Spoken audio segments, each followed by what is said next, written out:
noite, gente.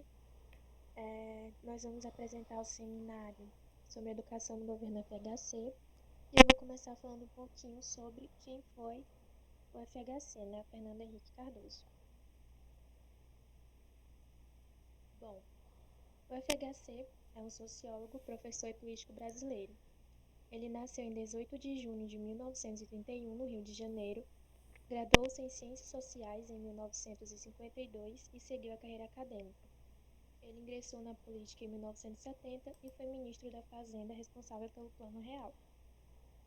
Ele desempenhou um papel significativo, na transição do Brasil de uma ditadura militar para um governo democrático. Era membro do Partido Social Democrático Brasileiro, PSDB, e serviu também como ministro das Relações Exteriores antes de ser eleito presidente em 1994. Durante o seu mandato, que foi de 1995 a 2002, ele implementou reformas econômicas que visavam estabilizar a economia brasileira, e o seu governo ficou muito conhecido por implementar o Plano Real, que foi uma série de medidas que reduziram as taxas de inflação e estabilizaram a moeda, o que ajudou a restaurar a estabilidade econômica e melhorar a reputação internacional do Brasil. Durante seu mandato, ele também focou em políticas sociais, que incluía programas de redução da pobreza. Então, teve a criação de programas sociais pioneiros, como o Bolsa Escola, o Vale Gás e o Bolsa Alimentação, além de melhorias na saúde e na educação também. Ele introduziu reformas da Previdência Social, iniciou programas para combater o trabalho infantil e aumentar o acesso à educação para crianças carentes. Além da carreira política, o FHC é um renomado sociólogo. Ele escreveu vários livros influentes sobre tópicos sociológicos, incluindo teoria da dependência e democracia na América Latina. Mas as contribuições acadêmicas lhe renderam um grande reconhecimento internacional. E depois de deixar a presidência, ele permaneceu ativo na vida pública, atuando como uma voz importante na política brasileira.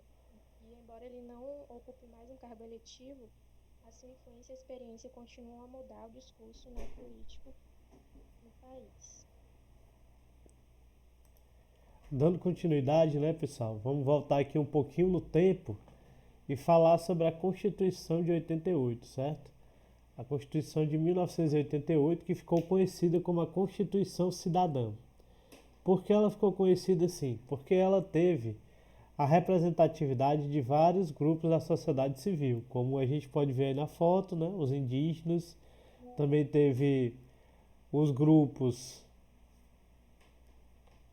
de educação, de saúde, certo? Então todos esses grupos, eles tiveram influência na construção da Carta Magna do nosso país. Pode passar, por favor. E aí agora focando na parte da educação, de que trata essa Constituição, vale citar aqui que os artigos que tratam dessa parte, sobre a educação na Constituição, são os artigos de 205 a 211 e o 214. Nesses artigos estão discriminados como vai ser ofertada a educação pública, e privada, e que pilares da educação brasileira estão assentados. Como vai ser promovido a inclusão, como as pessoas também que não estão na idade regulamentar vão ter acesso à educação. Então esses artigos eles dão de forma geral as diretrizes da nossa educação. Porém, a educação é um assunto muito complexo, então necessita de um detalhamento maior. E esse detalhamento, ele foi feito primeiramente a primeira ideia que trazia esse detalhamento, após a Constituição de 88, era o projeto de lei 1258/88, que tinha à frente dele pessoas muito ligadas a movimentos sociais e à educação, como Saviani. Então esse projeto de lei, ele visava uma educação bem progressista, voltada para as classes mais mais pobres, né? Mas a gente vai ver mais adiante que esse projeto ele sofreu, né? Digamos que uma contrapartida da parte neoliberal do país. Pode passar, por favor. Pronto. Em 1990, teve uma conferência na Tailândia, né, na cidade de Jomtien, que demarcou os passos e os rumos que a educação deveria seguir, principalmente nos países subdesenvolvidos. E aí, nessa conferência, estava o Plano Nacional de Educação para Todos, ou seja, a ideia era tornar a educação acessível a todos. Mas qual a educação?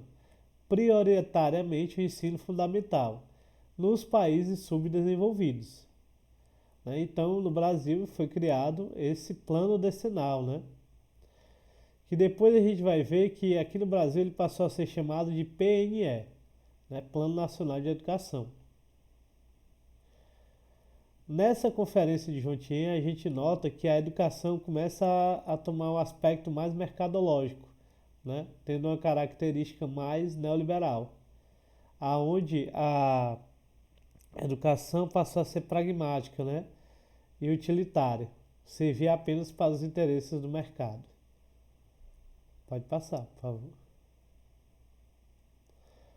Bom, como a conferência ela fazia planos, né, ela dava indicações de que o país deveriam fazer planos de 10 anos,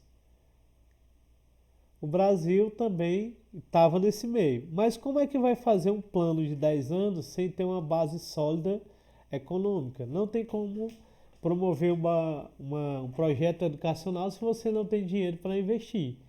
E nesse final da década de 80 início de 90, o Brasil estava bem conturbado, né? Principalmente, tanto politicamente quanto economicamente. A gente estava passando pela transição de sair de uma ditadura e indo para um país democrático, né? E estávamos tentando sair de uma hiperinflação para uma economia estabilizada. E aí entra a primeira grande influência do FHC no Brasil, que foi o Plano Real. Ele foi o ministro da Fazenda do governo de Itamar Franco, aonde ele, juntamente com outros economistas, criaram o Plano Real.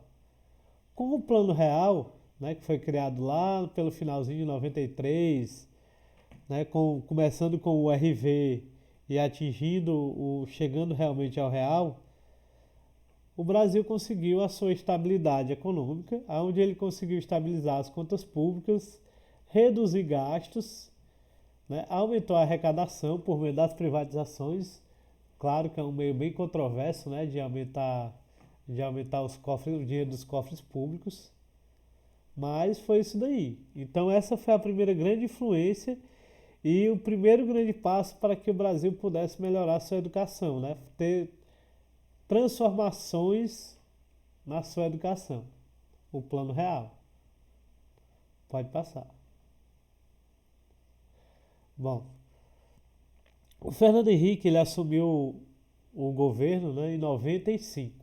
Teve as eleições em 94, onde o seu principal rival foi o Lula, né, o principal rival do FHC no seu primeiro mandato foi o Lula. O FHC, pelo sucesso do real, porque vale lembrar que com o real a nossa inflação baixou de para 1% ao mês, uma coisa que era por volta de 3.000% ao mês, baixou para 1%, né? O valor do real era igual ao valor do dólar, ou seja, com um real você conseguia comprar um dólar. Então tudo isso deu credibilidade para o FHC e ele conseguiu 55% dos votos, né? Conseguiu 55% dos votos, sendo eleito em primeiro turno. Em 96 é criado a LDB 9394, né? Barra 96, conhecida como Lei Darcy Ribeiro. Então, pessoal, esse foi o grande golpe que aquela Lei 1258/88 recebeu. Por quê? Porque essa LDB ela não teve nenhuma consulta à sociedade civil. ela foi criada pelos diretores lá do MEC e imposta para a sociedade sem o debate, sem uma interferência da sociedade civil, sem a interferência direta daquelas pessoas que entendiam de educação e que estavam à frente, né, na ponta da lança da educação.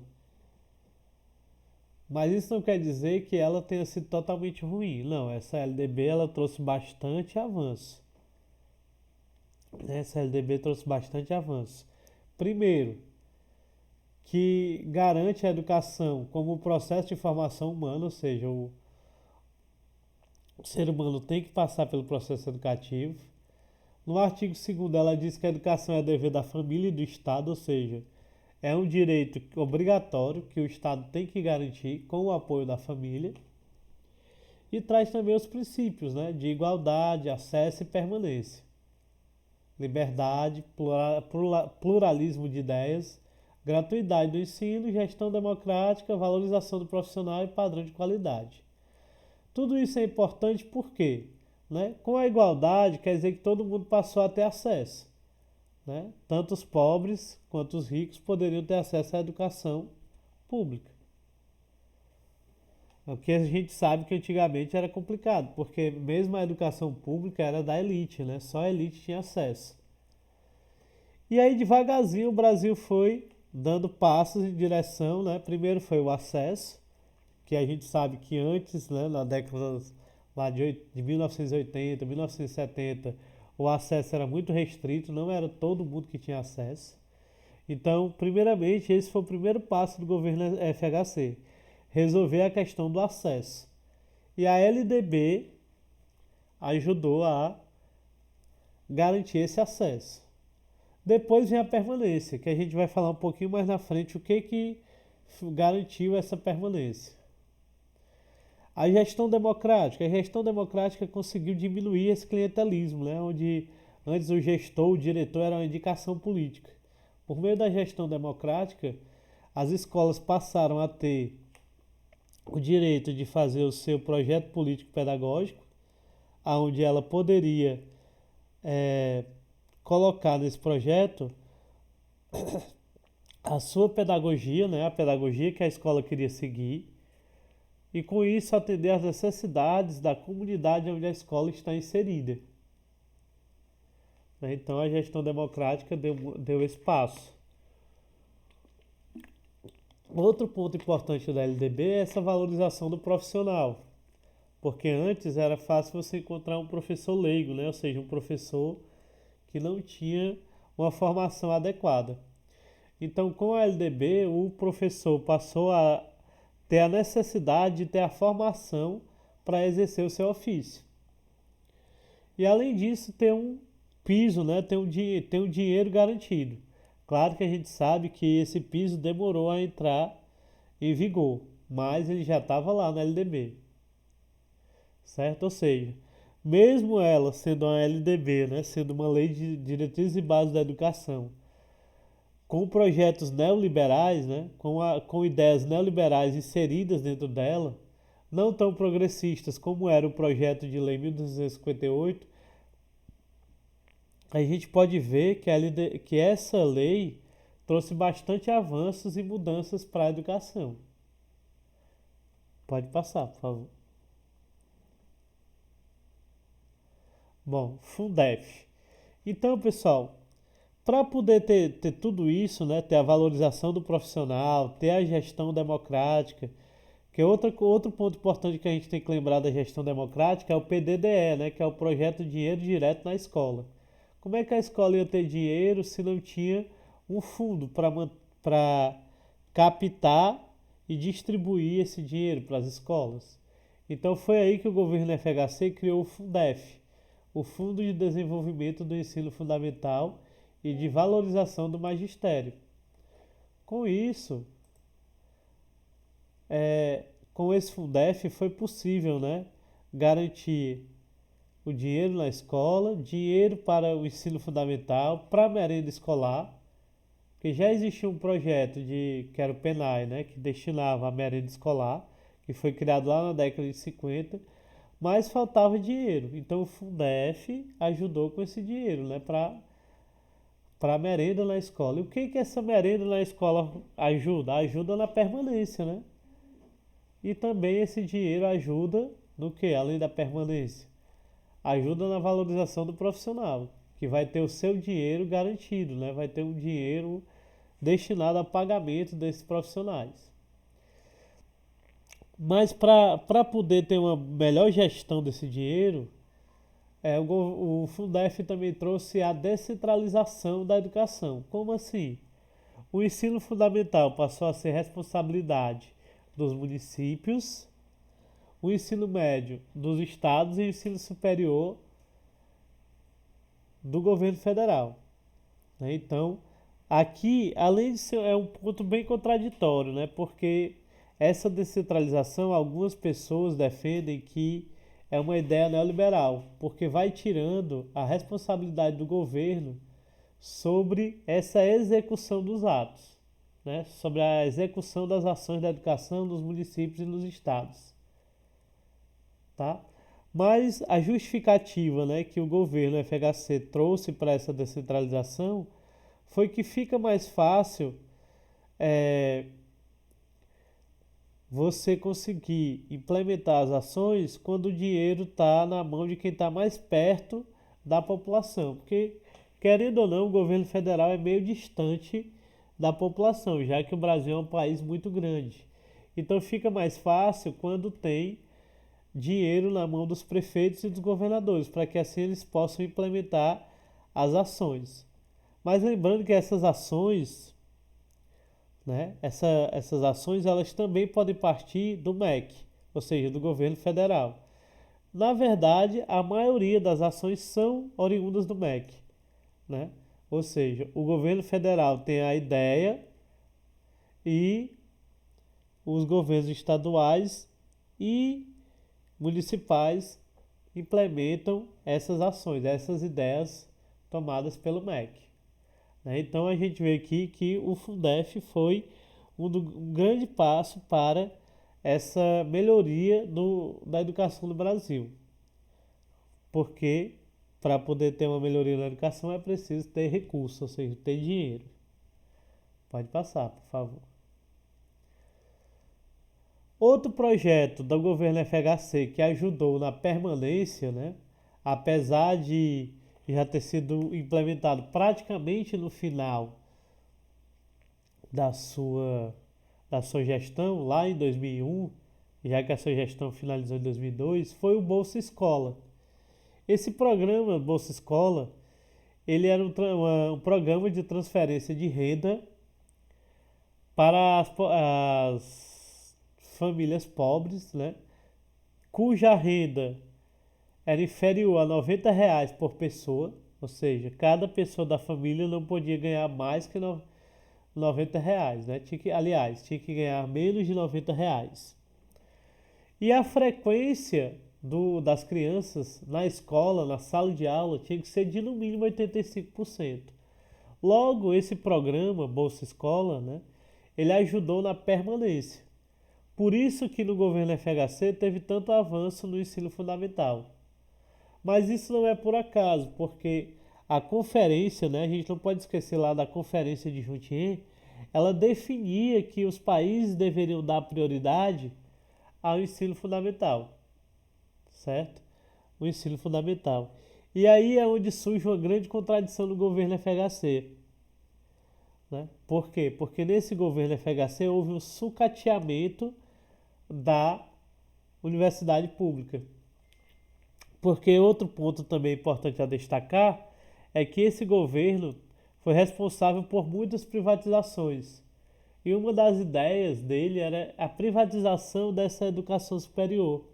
Porque, segundo o ministro da Educação da época, o Paulo Renato, ele dizia que investir em educação superior era priorizar as elites. Ou seja, outro discurso neoliberal. Né? Tendo em vista que isso faz com que o país fique na mão dos países, do país como o Brasil, subdesenvolvido, fique na mão dos países maiores, já que ele não vai produzir ciência, ele vai importar ciência. Né? Se ele investir só no ensino fundamental, o ensino superior fica sucateado e logo a gente não vai ter produção de ciência no país, não vai ter uma produção de ciência local, vai ter que importar. Né? Então é outro ponto em que essa LDB, né, a 93/94/96, trouxe, né, como contraditório, como ruim para a educação, o sucateamento da educação superior. Pode passar.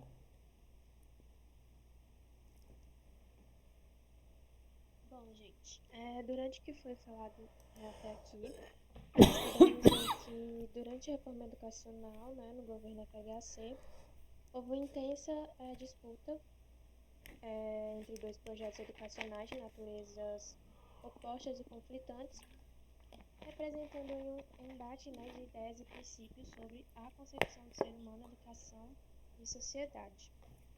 O primeiro projeto ele foi elaborado nos gabinetes do MEC e foi fortemente influenciado pela classe dominante. Então, ele representava os interesses da classe dominante e das figuras políticas que ocupavam postos estratégicos, né, de poder na época. Já o segundo projeto, ele foi desenvolvido pela sociedade civil e foi amplamente construído por entidades sindicais e estudantis, associações acadêmicas, universitárias e científicas. E a sua intenção era apresentar-se, né, como alternativa aos projetos hegemônicos, propondo abordagens políticas diferentes e uma visão mais progressista da educação. Esses dois projetos, eles polarizaram as discussões no campo educacional, gerando intensos debates e confrontos entre defensores de diferentes concepções. E até hoje as divergências persistem e ambos os projetos continuam sendo influentes no cenário educacional, cada um com seu grupo de críticos e seguidores.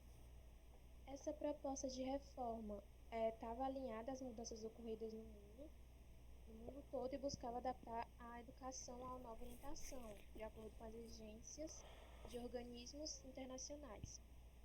E essa reforma ela foi influenciada também pelas diretrizes do Congresso de Washington e pelas políticas econômicas voltadas para atender às demandas do capital internacional.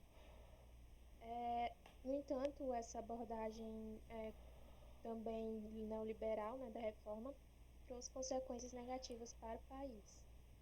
A política financeira tornou-se mais volátil, a recessão econômica se agravou e houve também um aumento na taxa de desemprego.